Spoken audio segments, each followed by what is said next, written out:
We're back with UFC Card Collab number 28. We talk about a debut product within the UFC space. We do trash, sell, hold with 3 rookie autos and agree or disagree. Jon Jones will fight Aspinall in 2026. As always, I hope you enjoy this video. All right, everybody, we're back. I've got Damian, aka Main Event Cards, and he's a night owl tonight. It is late. He's burning the midnight oil. Thanks for coming on the show today, Damian.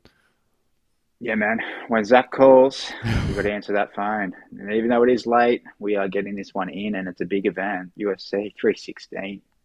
My boy, Sugar Sean, going to win that title again. I'm pumped. I'm pumped for that. Pumped for this. Let's get into it, Zach. Yeah, man. Big pay-per-view. A lot of fun fights. A lot of cool topics today to talk about. We got all the fan favorites. We got agree or disagree. We got trash, sell, hold. We got pay-per-view buys. We got a lot of what's news today, which is pretty exciting, man. We got some big stuff and some stuff that I think you can give kind of some unique insight because we're kind of stealing it from WWE. But first, we're going to talk about a new product that we are potentially getting. I did a kind of a short little ranty video about it last week, but I wanted to kind of show some more images, kind of pick Damian's brain, and kind of talk about it more. And again, guys, leave comments below any questions you have. We did not get any viewer questions for this week, so we need those. Put them in the comments. Yeah, that was poor last time, guys. Poor. It's all right. You get a C minus on the questions. They're going to make up for it this collab round. They're going to have smashing the questions, and we're going to be complaining about too many questions next time. Yeah, right. We'll have a problem of riches next time. So we are talking about 2025 Stadium Club UFC. We know we're getting it, Damian. We do not know when. As of filming this, we finally at least have a pre-sale date for Topps Chrome. So that's cool. We know that, what's today? Today is the 4th for me. So tomorrow we will be getting some more information on Topps Chrome, potentially a price. But we're going to talk about Stadium Club first. And we have a couple images, man. Just initial thoughts before we look at some of the images. What do you think about us getting another debut product in the UFC space? I like it. I don't think there's anything to hate on getting a Stadium Club for UFC. As you said, debut product is always a good thing. As I said, whether it's only this year or they roll on with it in future, releases for UFC under the top spinner. But especially Stadium Club, I think Stadium Club's one of those older school. It's pretty unique design in terms of what we get now with the newer product, which we're going to be talking about when we pull up some of these images. But I like it. I like it a lot. What about you? Nice, man. Yeah, no, I agree. Especially, I was trying to kind of look at now the design of it. I think I'm a fan of for sure because we are potentially getting, like more photography like this. We get action shots, super simple, right? Like tiny badging, almost no bordering. You just kind of have the name and the actual player or fighter, which I think is always kind of a great look. We have kind of another one that I saw, which was just, I guess, the chrome variation, which maybe, I don't know if this is going to be in like nicer card stock. Is it going to be shinier? Again, I really have no familiarity with these in hand with other sports, so I'm kind of coming in a little bit blind. But the simplicity of it, I like that it's just going to focus on photography. Hopefully we get a ton of action shots. Damian, if they put this out to us and it's just people standing there with poses and stuff, like it's going to be insane. There's no way they do that to us, right? Because I am a little worried that that's going to happen. No, I don't think they can. Obviously, being Stadium Club, being the traditional set that it is, we do always get these action shots, and we've seen it not only with baseball but with other sports as well, whether it's basketball and even some soccer ones. So obviously, we're not working in the labs, but they can't do that to us here at UFC. Otherwise, there'll be riots in the street. All right, so Damian had a good idea of showing you guys maybe some like potential what would the cards look like, right? And I think you did a great job sending a couple of these over.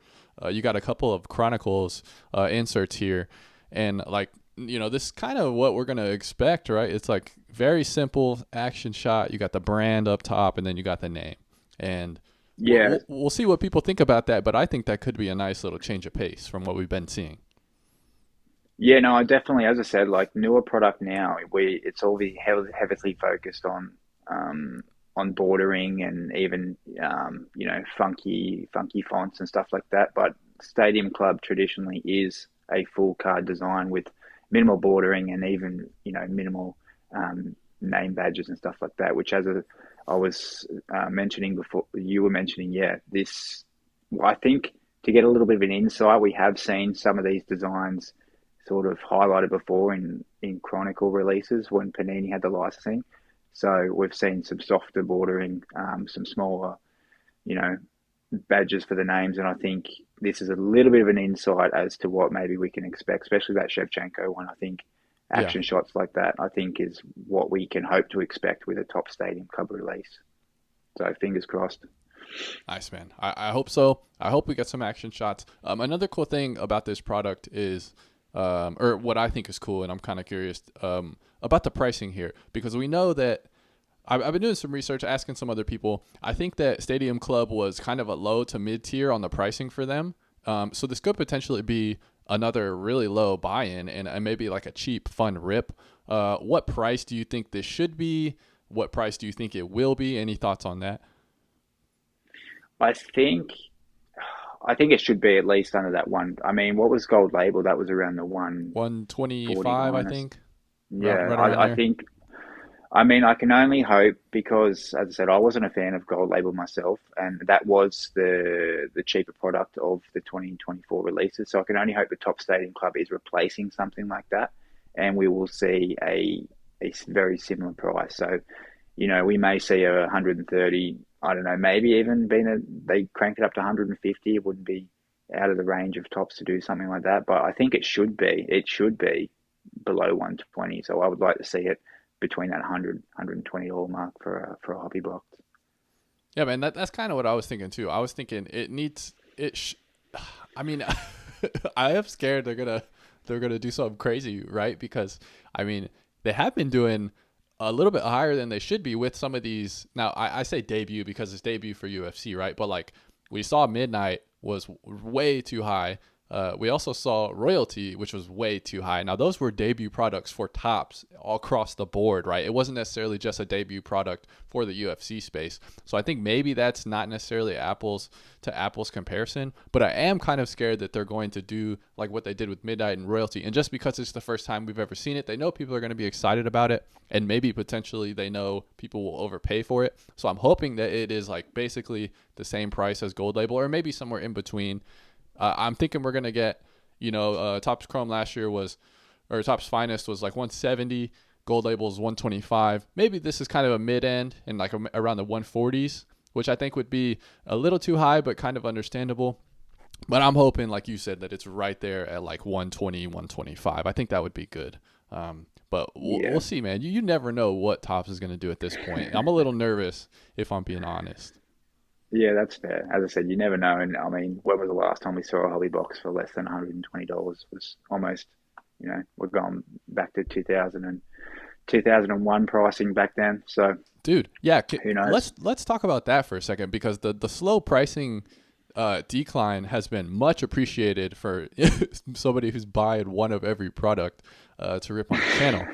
And I still see a lot of people in the UFC sphere talking about a lot of box pricing, and while I understand, at the same time we do have to acknowledge that these prices are literally half of what they were just 2 years ago, which is you can say what you want to say about if that's a good idea or a bad idea as far as how that affects singles pricing and supply and demand and all that, but from the consumer that's buying these boxes, we are much closer to being able to rip and actually recoup value. So I, for one, am happy that the product pricing is continuing to kind of trend down a little bit and getting a little closer to where it should be in order to return some value, in my opinion.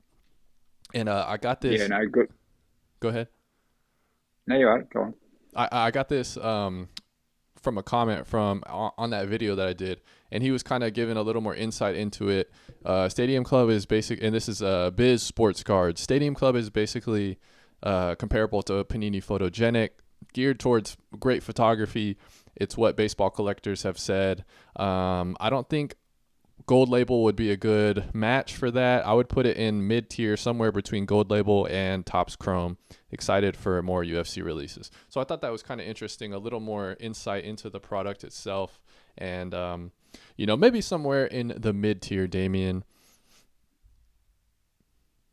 Yeah, no, I definitely think, as you said, like we can sit here and talk about box pricing, how much it should be or what we think it should be. But even as you were getting at just before, I think they could have made it worse in terms of even what Chrome was last year. And, we're going to wait to find out by the time this video is out. We might even know what Yeah. the release is for Chrome 2025. But to be fair, too, they could be making it worse. So Yeah.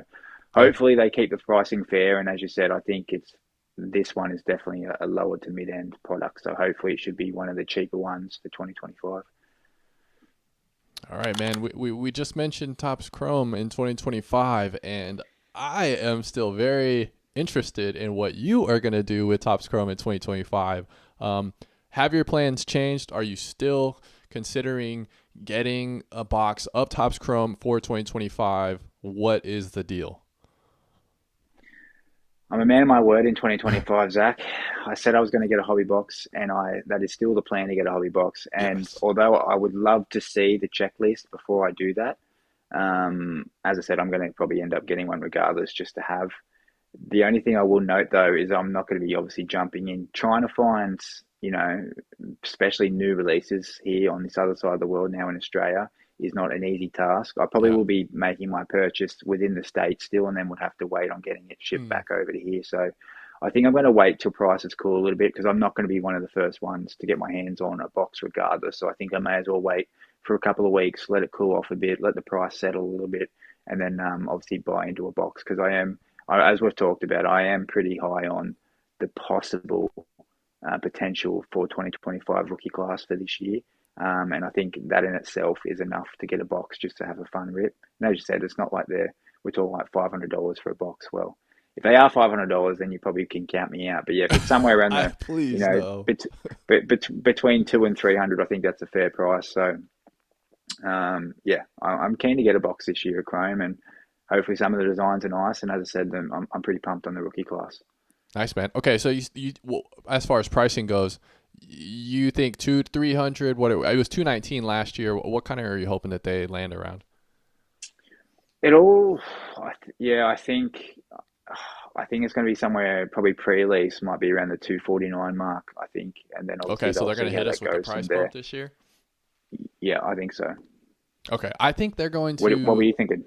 I think they're going to slightly go down. So we saw Finest come out, which to me the difference between Finest and Topps Chrome is basically nothing. I feel like they're very very similar. Besides the true rookie, debut for the year product, but as far as like fit and finish of the two, I think those are very similar. And we saw that I think around 170. I think my box was like 170 shipped. Maybe it was even a little lower, the actual retail price. So I'm gonna say it's gonna be lower than last year. I'm gonna guess 184. I'm gonna guess 184. I'm gonna guess they're putting it down a little bit closer. Now that could be very optimistic. Obviously, it is on card autos. In Mm. theory, if you're going by last year and this year, maybe potentially this is a much better product. Rookie year, like you just said, on card autos that potentially could charge a little more, and I think that would be not great for the consumer, but I would kind of understand like them being like, hey, this is a better product this year. We're going to charge a little bit more. But my guess, 184.99. But we'll see. Maybe I'm just being optimistic. I think that is optimistic. I think the businessman sitting at Topps HQ, I think he knows. Obviously, this is going to be first printed cards for some decent rookies, so they know that it's going to be a chase product regardless. People want that first. They want that first set for the rookie for the year, and that's going to be Topps Chrome this year. So I think they're going to have a bit of a premium included in that pricing. But we'll see. Maybe it's going to land somewhere in the middle. You said 184, I say 249. Maybe it's going to be, what's that, 219 or something. Yeah, We'll maybe see. it's the same as last year, which I mean, Maybe. not great news, but like I would, that's pretty fair, I think. Yeah, we'll see what happens. All right, dude. We'll see what happens. Damien, what's happening with these new patches, dude?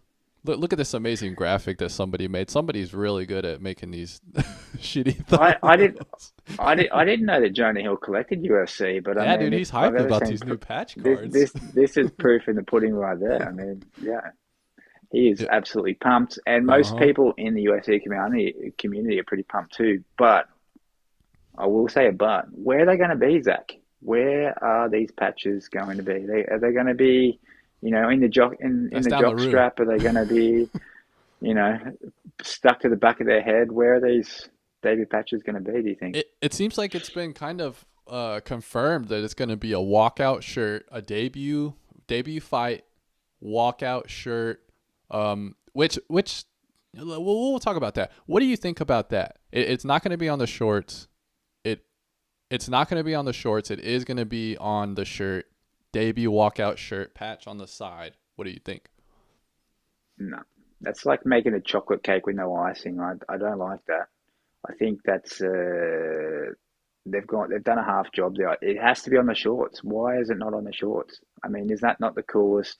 It's And it's definitely the 1A would be octagon worn, fight worn on the shorts.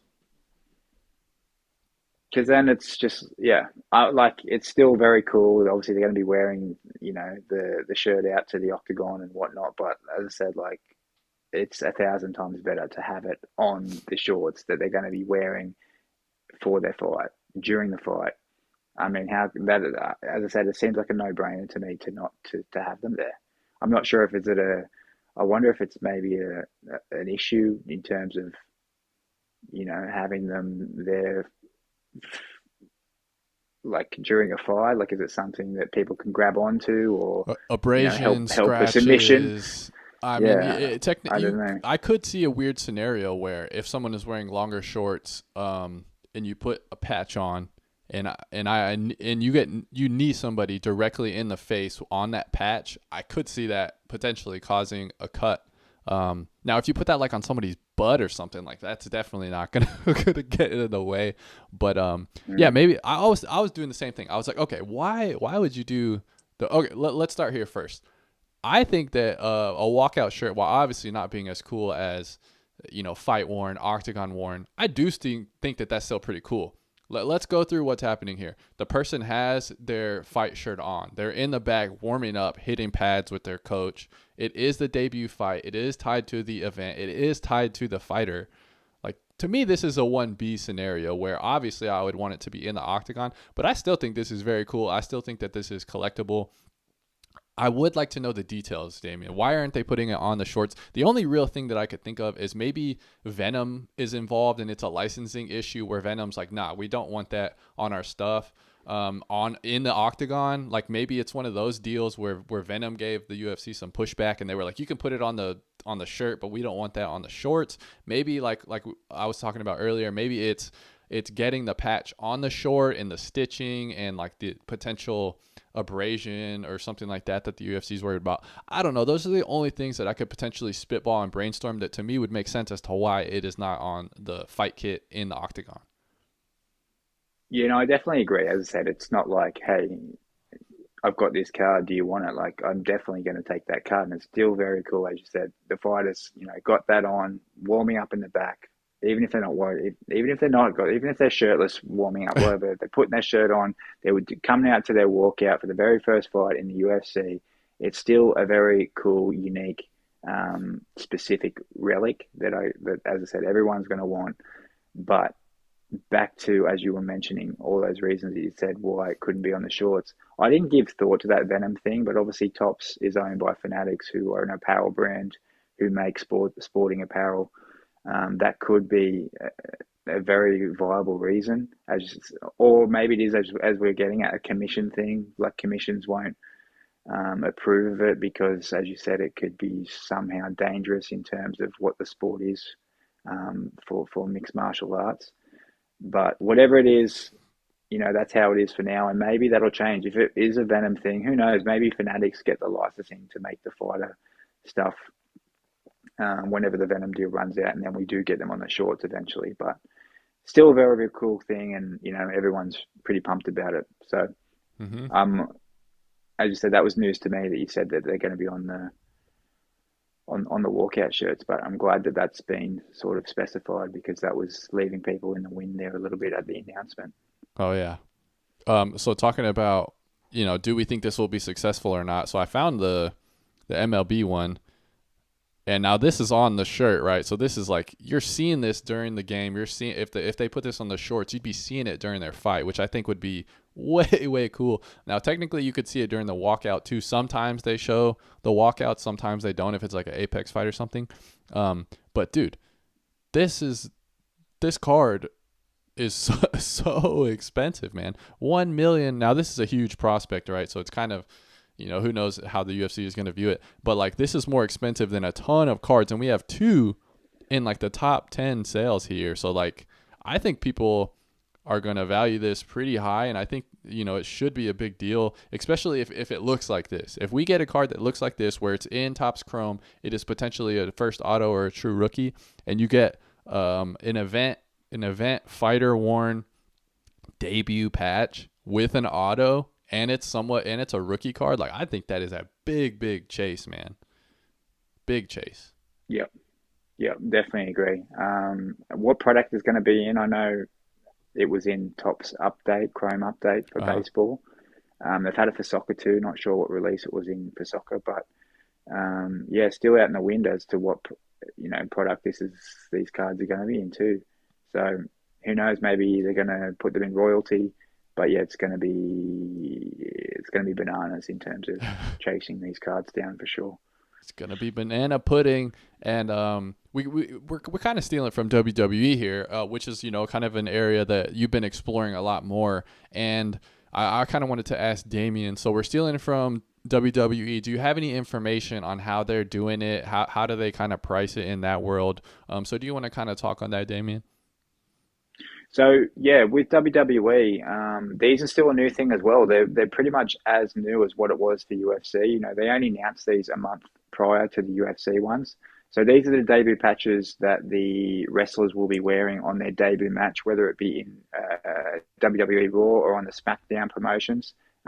Obviously, that will be a badge that's worn on the boots of the wrestler. Okay, so they're putting it on the shoes. Yeah, they're going to be putting it on the shoes or the boots. Okay. And as I said, it's only reserved for when a wrestler is having their debut match under one of those promotions.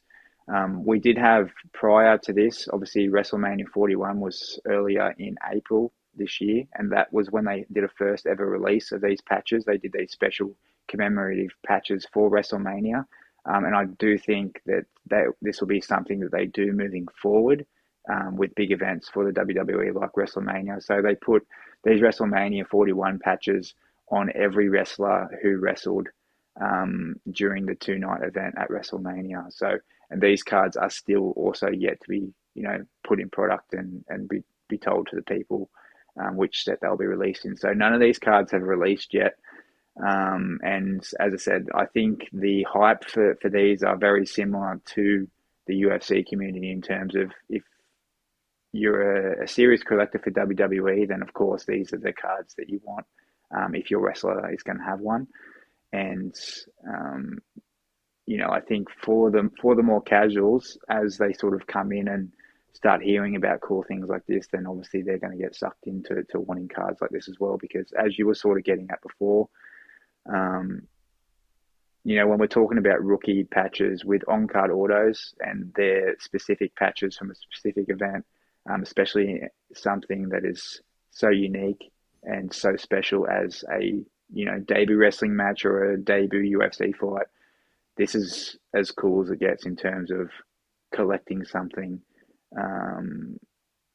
So yeah, I think this is basically the best card that you're going to be able to get for any particular athlete if they have one. Nice. Okay, so when we're talking about a debut thing, we don't necessarily know how the market is going to value this. Now we both agree they're probably going to value it pretty high. It's going to do pretty well, we think. One thing, so we're just now implementing this, right? And this is from a person's first ever fight in the UFC. So I think that these are going to be quite a ways down the road. We're talking at least 2026, maybe even further down the road. At this point, they're going to have to put a patch on every person's first fight in the UFC. So if you're expecting 2025 class to get this, there's no way that's possible. All of those people are well past their debut fight at this point. So I do think that this is going to be a product way in the future, 2026 or plus. I think we do need to take that into account, the logistics behind this, as well as is the UFC community going to value this? And when I broached that topic to Damian, he kind of said, well, let's look at how the WWE community and the UFC community are valuing, patches and event type worn stuff. So do you want to talk about that, Damian, and talk about these cards? Yeah, so I wanted to send these over as examples because I have noticed this as well, in terms of actually specific relics. Normally in older products for UFC and then even WWE, like this is a event canvas for The Rock that was from 2003, from an event in 2003. So it's a specific relic from a specific moment in time from basically the most popular and well-known wrestler of all time. I would clearly, you could say Hulk Hogan, but I think The Rock out, shadows over him now. Yeah. And these cards they're very, very undervalued. Like this one was up for, I think, $55 as a buy now. Like it's crazy to me that cards like this are pretty underappreciated. There's another one we can pull up as well, with the John Cena. This is a shirt relic is an authentic event used shirt relic for John Cena, from an older product as well. I believe this was 2014 or 2013 Topps product. This was up for a buy now for $35. And I've noticed this too. What my whole point was, I've been noticing this too. Like you can pick up some very cheap UFC event used canvas relics as well for pennies on the dollar in terms of what you buy a new box for, you buy a new card for that doesn't actually have something that's so unique and so special in terms of, a relic that is from a specific moment in time, from a specific event. So I think when we're talking about pricing, I think these cards are underappreciated just because we are a more niche community. I think WWE, it's hard to know if WWE has more collectors than UFC. I would think they're probably about on par, because I think the UFC have a lot of collectors who, aren't on social media. So I think that a lot of these older relic cards aren't really talked about or known about for the most because there's been such an influx, including myself, and yourself as well, coming into collecting cards as a general, starting with UFC only back 3 years ago.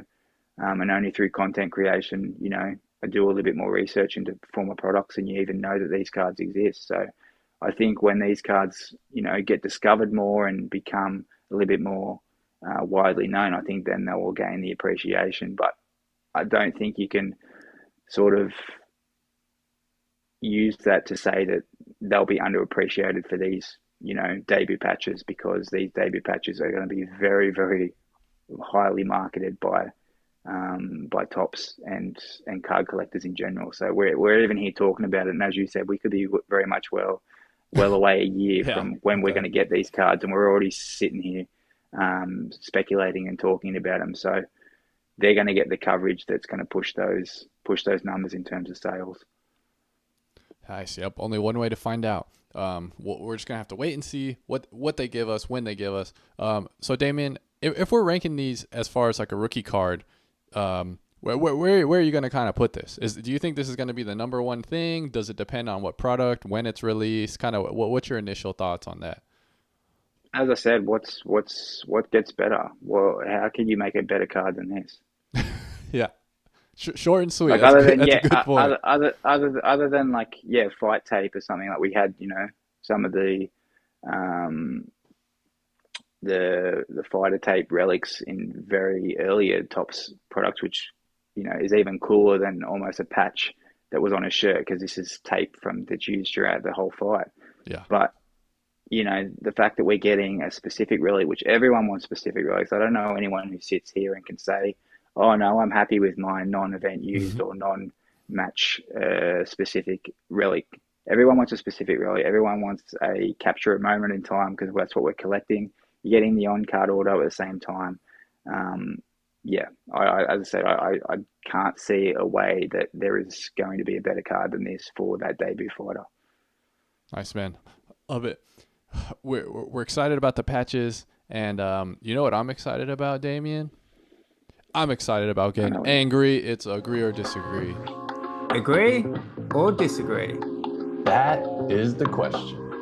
We're going to get angry on this one. We are going to get angry on this one. We're getting angry, dude. We're getting angry and we're also getting excited. And we're talking about agree or disagree. And the topic this week, Damian, the question, Jon Jones versus Tom Aspinall will happen in 2026. Do you agree or disagree? Jon Jones versus Tom Aspinall will happen in 2026. I'm going to hit you back with a question, Zach. Does anybody like Jon Jones at this point anymore? Like, honestly, does anyone still stand up for Jon Jones and be like, yeah, Jon Jones is going to fight Tom? And man, I am so over this guy. I'm so over what he's doing to the heavyweight division. I'm so over what he's doing to the UFC as a brand. I feel real bad for our mate Tom. Like, I say this a fair few times. I know Tom's out there watching, and you know, hopefully Tom leaves a comment there. In the comment section below.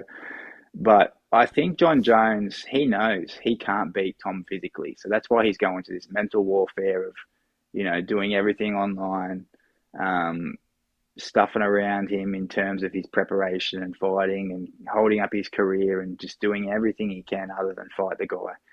I honestly just want to move on past Jon Jones. I'm so sick of this situation. I think Jon Jones is a disgrace to the sport. I think he should be stripped. I don't want to hear anyone say that Jon Jones is the best ever, because I don't think you can be the best ever and do what he's doing right now. Do we get this fight in 2026? Back to the original question. I got to disagree. I don't think we're going to get this fight anymore. I was hopeful we were going to get this fight in 2025. You're pushing it out to 2026 now. I think we're getting out to 2026. I don't see this fight happening. So, disagree. A lot of strong words there from Damian on the agree or disagree. I like it, dude. The guy's a chump.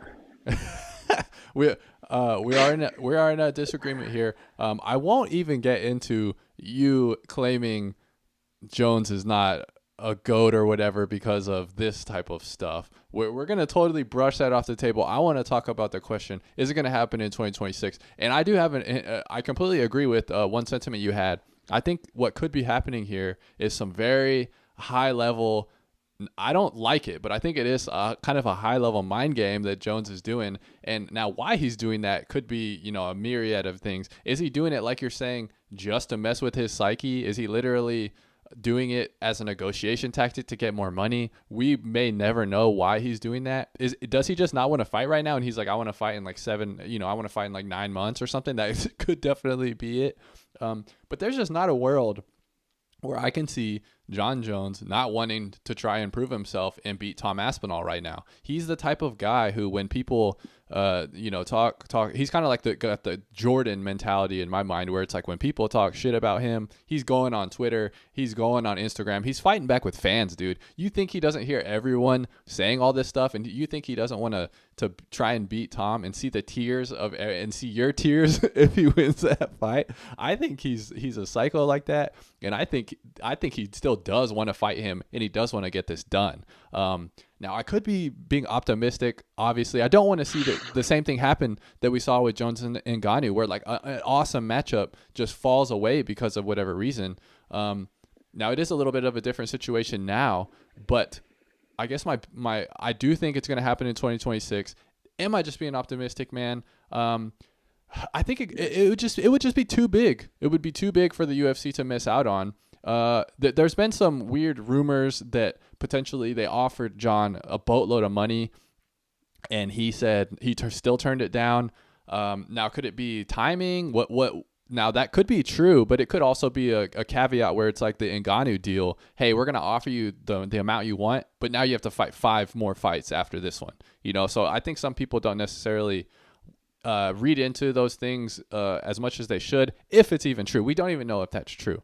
But I'm going to agree with the statement. Jones and Aspinall will happen in 2026. And just one last thing. We for a minute, we thought Jones-Miocic wasn't going to happen either. Now, it did happen way too late, but it did happen. Nobody wanted that fight. Nobody wanted that fight. That's irrelevant. We thought that's irrelevant. Well, we didn't think it was going to happen, and it did happen. So I think we could be in a similar point right now. What you got? How much more time? How much more time you want to spend on this thing? No, I don't understand. Like, if Jon Jones wants to fight Tom Aspinall, he is getting older and slower by the day. I don't know why he wouldn't do it sooner, to be honest. I understand, yeah, he fought back in Madison Square Garden November last year, so we're, climbing on 9 months since that fight.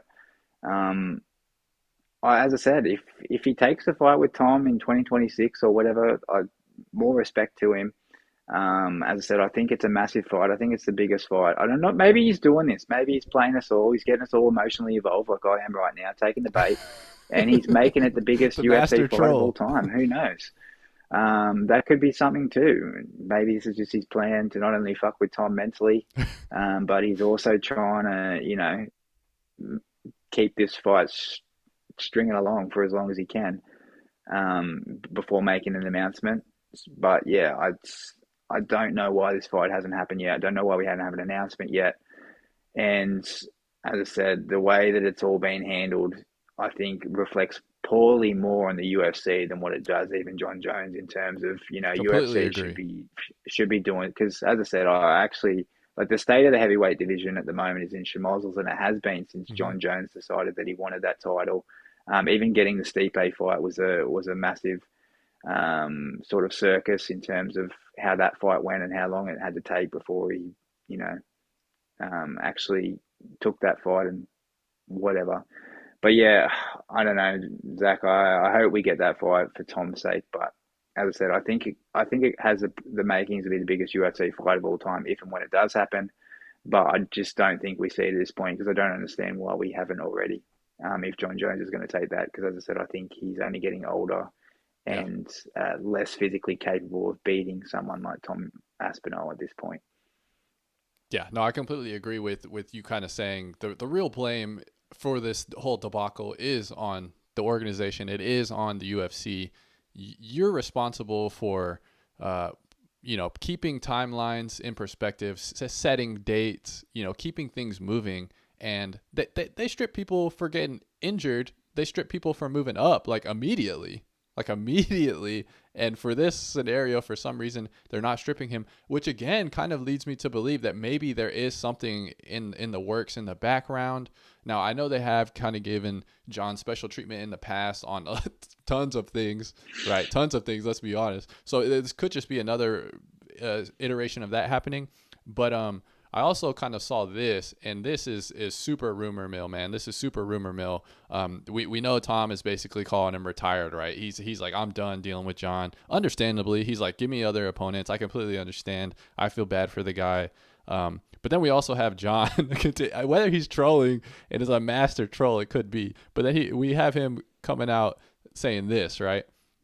And when referencing the UFC, they're one of the biggest organizations in sports right now. Tom and I have agreed to wait for the UFC to make their announcements, so I legally can't really talk about it. So is the dude just like a master troll? Is there already a fight set? And we alluded to this months back, which I loved your theory. Maybe they're waiting for the new TV rights deal, and then they put Tom and Jon on the first ever event and make blockbuster numbers with that. Like that, I really like that theory that you had. That could be the case. It's just a weird scenario all around, man. A very weird scenario. I would like to admit right now to the people, because we have our true fans here watching right now. I am a hypocrite in terms of, as much as I hate Jon Jones and I think he's not good for the UFC. I also think I'm also optimistic that we're going to get Nate Diaz and Conor McGregor 3 on the first ever UFC that on would Netflix be as well. Would be So, awesome. People could have the same take on Conor McGregor, and that's completely fair, because I'm knocking Jon Jones, but I do still think I have. I am optimistic in terms of, I do think down the line we get that Nate Diaz and Conor McGregor 3. And I think, as I said, I think it would make sense for that to be on some sort of epic card. Because they even talked about doing an event in Alcatraz, Zach. I mean, are you serious? Talk about crazy. That's crazy marketing right there. The marketing for that would be insane. And that would honestly be very fun. That's another thing, man, recently with the UFC. I feel like we've lost kind of some of the fun of it. It's I don't know. I do enjoy that it's more mainstream. It's more global. it's a little more buttoned up, but I feel like they've lost a little bit of like the fun, quirkiness of it. We had Noche that was awesome. Like Alcatraz would be hilarious. That would be very fun to me. And having Nate Connor on a card, and then you back that, or you have that be the co-main, and then you have Jones Aspinall. That would be big numbies, dude. We're talking mega numbies, and hopefully we get it. Hopefully we get it. All right, Damian. Next up, we got trash, hold, sell. That is trash. Oh, you gotta sell that. Hold. All right, Damian. Coming off a heated discussion with the agree or disagree, let's cool it down a little bit and let's talk about some awesome cards, man. And this one's going to be kind of the theme is going to be rookie autos. And I kind of wanted to rank some of these based on, the differences between a first auto, first on card, and RPA. And we're going to be talking about Kayla Harrison. She's fighting this weekend at UFC 316. She's facing Pena, so she's got some steam. She's relevant. Let's talk about it. Here are our cards. First up, we have the gold label, and this is going to be 2024 Topps gold label. It's the rookie auto, and it is a red of 25. Next up, we have the 2024 Topps finest rookie auto black refractor of 25. And last up, we have the RPA. It is going to be the 24 Topps Royalty Rookie Relic Blue of 25. Damian, what are you putting in the trash? What are you holding? What are you selling? Let's talk about it. You made it too easy this week, Zach. I got to say, I was pretty quick to judge these ones. No surprise. Anyone who's watched this show for more than 2 minutes knows that I'm not the biggest fan of gold label. I mentioned it in before. I can't wait for Topps Stadium Club to take over it. But the gold label, although it is the first print rookie auto, it's not on card. And we don't even know that it's the first auto, to be honest, because it doesn't even have the first auto stamp that Topps have left off over the last few years. So I think that one of these other two, which are much nicer looking cards, are on-card autos. It makes that gold label an easy alley-oop into the bin. Oh, he's trashing the gold label. Trashing the gold label. Now, both the other ones, they are both also numbered 25. One of these cards is worth probably a good percentage more than the other one, which is something to think about in terms of what we're going to hold versus what we're going to sell. But the royalty, it doesn't have a super eye-catching patch. It doesn't have the old napkin patch, which is an improvement on what we've seen over previous years as well. Obviously, we've got a bit of extra fabric there and extra design on that crypto shirt. So it's not a terrible patch, but it's not like super eye-catching. We're like, wow, that's really cool. Of the two autos, that one is smaller.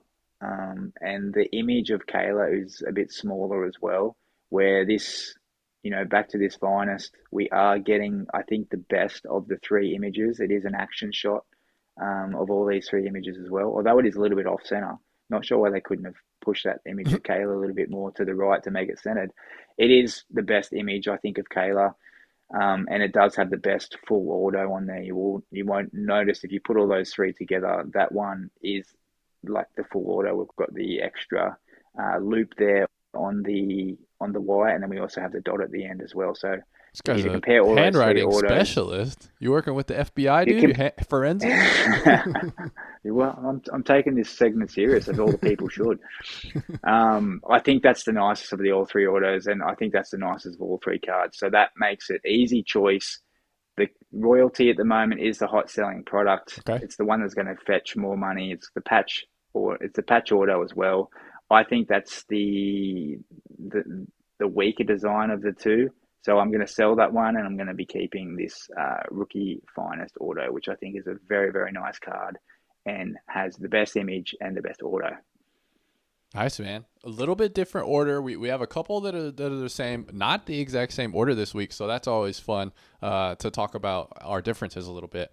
Okay, I'm going to start with the sell, and I'm going to sell. Of the three cards, I think this design is the most imaginative. It's the most creative, in my opinion. And it is going to be the card on screen. It is going to be the Topps Gold label. I like the dual image. I like the rookie card emblem in the background. I like the gold foil design.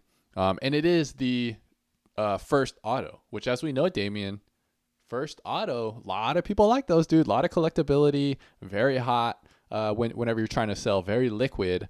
And really the biggest thing I have against this card, and the only reason that I don't want to keep it is, and it's not a hold for me in this segment, is because of the parallel. Like, the parallel is just very, very tiny, very minuscule, and it's kind of hard to differentiate between the parallels with this product. I think that was one of the biggest cons that a lot of people had. But I really like the design, and I like that it is the first auto, very liquid, would be an easy sell this week, dude. Easy sell on fight week. And so visually, I like it. It is the first auto, but because of the parallel, I'm going to have to sell. And now we go to the trash, dude. I'm gonna hit you with the trash next, man. And it's gonna be sad, dude. You're not gonna like me, but I'm gonna trash the royalty. And I'm trashing the royalty, not necessarily not because of the price, but because I think this is the least card that I would want out of the three. I think this is the worst card of the three.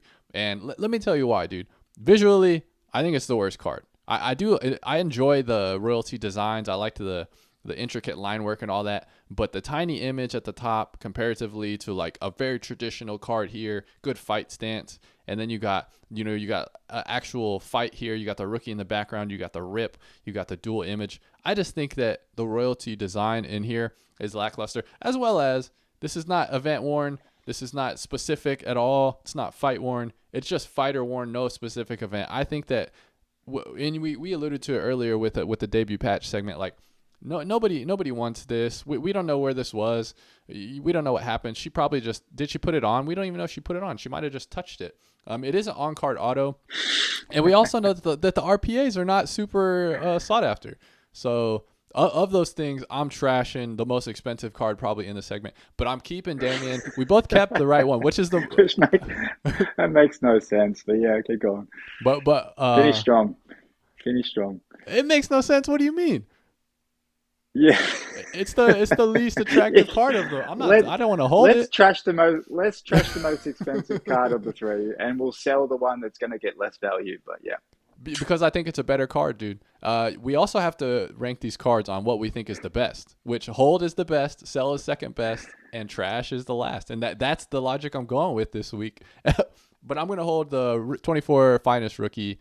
It is an on-card auto. We both agree it's probably the best image of the three. It's a good-looking picture. It's readable. On-card auto looks good. Also, the parallel of this is a little more visually available, I guess, and it's more differentiated between the other parallels. It's not hidden. You got a lot of the black bordering here. I think it'll age good. Also, we're talking about Topps Finest, a brand that is very sought after, that did really well this year, has done really well in the past. So I think that this card would easily kind of hold its value in that sense as well, where we don't necessarily know what's going to happen with Topps royalty over time. We don't necessarily know what's going to happen with a gold label, being that, both of those are debut products in our space. This is a super famous brand. I think it's visually the nicest card. I'm holding the 24 finest. You're nice. We got there in the end. We're holding the same card. You can take my second copy of that gold label auto out of the bin. You can sell a quantity of 2 instead of 1. Yeah, and still not get the same price as the royalty card. As one royalty card, yeah, which I'll sell yours as well, and yeah, that's a good deal. All right, Damian, you're flustered, dude. I got you hot and mad with the agree or disagree. We were freaking trying to jab me over the waves with my trash sell hold, but we're cooling it off, man. We're cooling it off. I thought that was gonna cool you down, but it didn't. He's spicy today. Let's talk about the UFC event coming up. This is PPV Buys.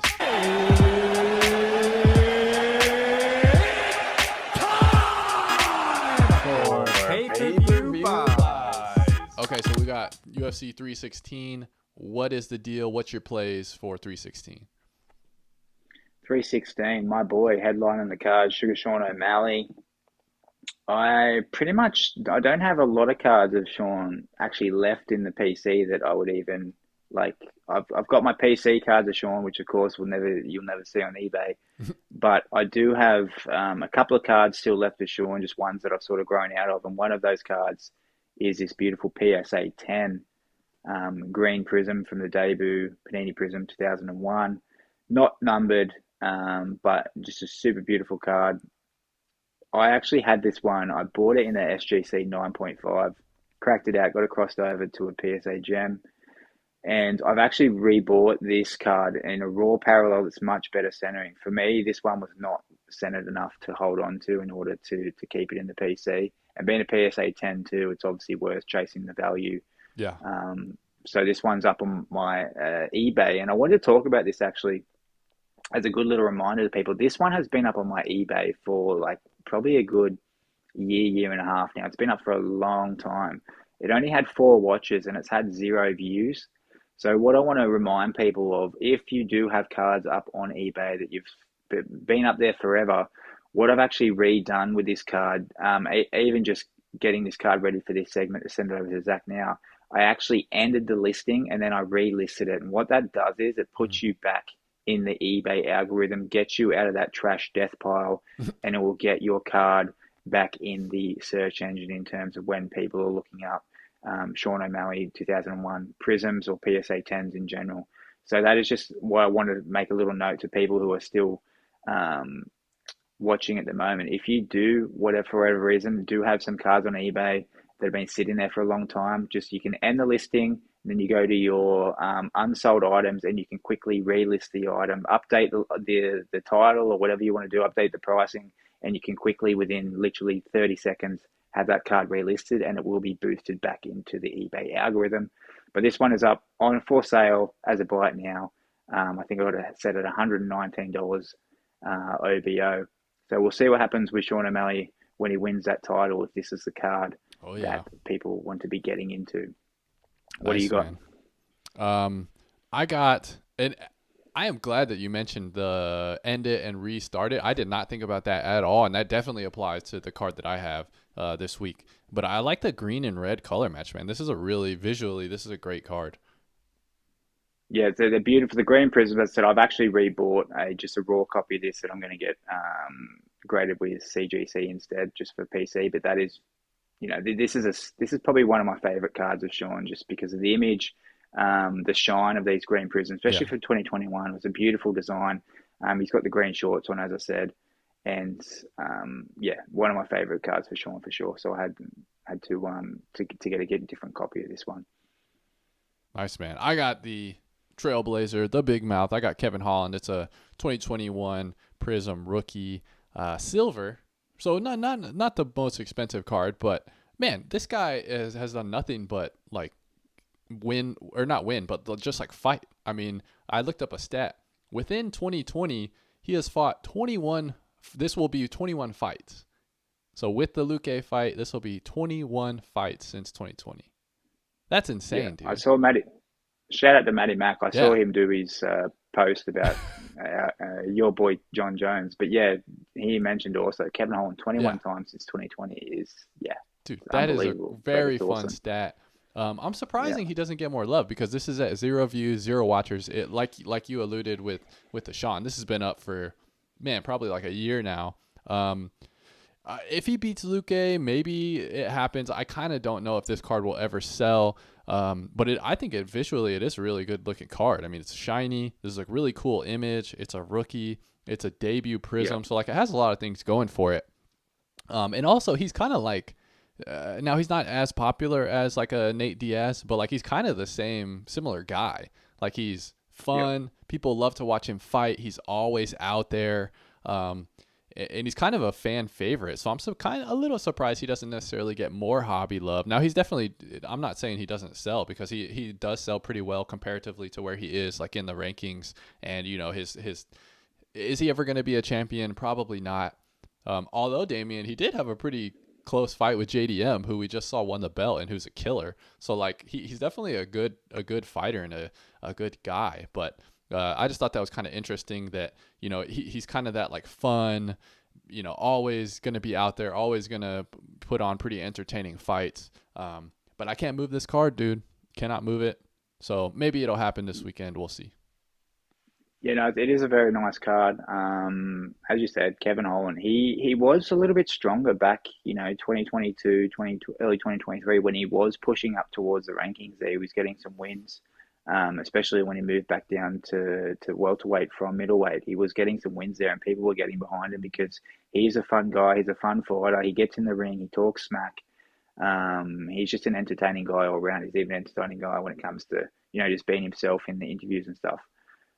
But since then, he's obviously had a couple of losses and people have fallen off him. But as I said, I agree with you. He's almost like a Nate Diaz in terms of he's just a fan favorite guy who just likes to go out there and fight, does his own thing. And this is a very cool card.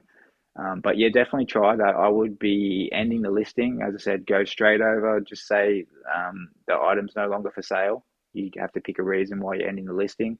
Click then straight over to your unsold and you'll see it right there at the top and relist it again. And as I said, you'll be back at the top of the eBay algorithm. So that should help you get a bit more views. Yep. I might do that with a couple cards actually that have been sitting that I think are pretty decent cards and see what happens there. So I like that. Yep.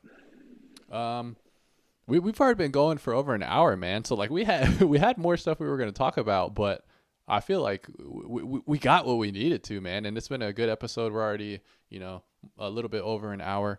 Thanks for coming on, man. Do you have anything you want to talk about with your channel or any updates or anything like that?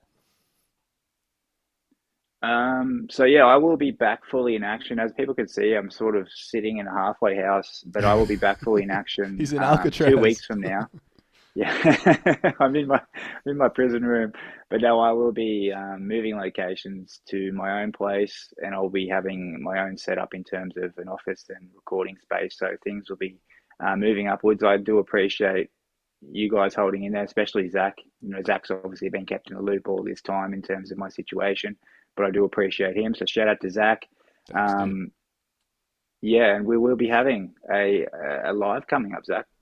People will have to stay in tune on Zach's Instagram page, and obviously I'm sure he'll post it here on YouTube, and I'll be able to repost it as well on Instagram. But be happy to see everyone when we do our 5th live collab, which we're getting. Dude, already? This will be number 5, man. Yeah.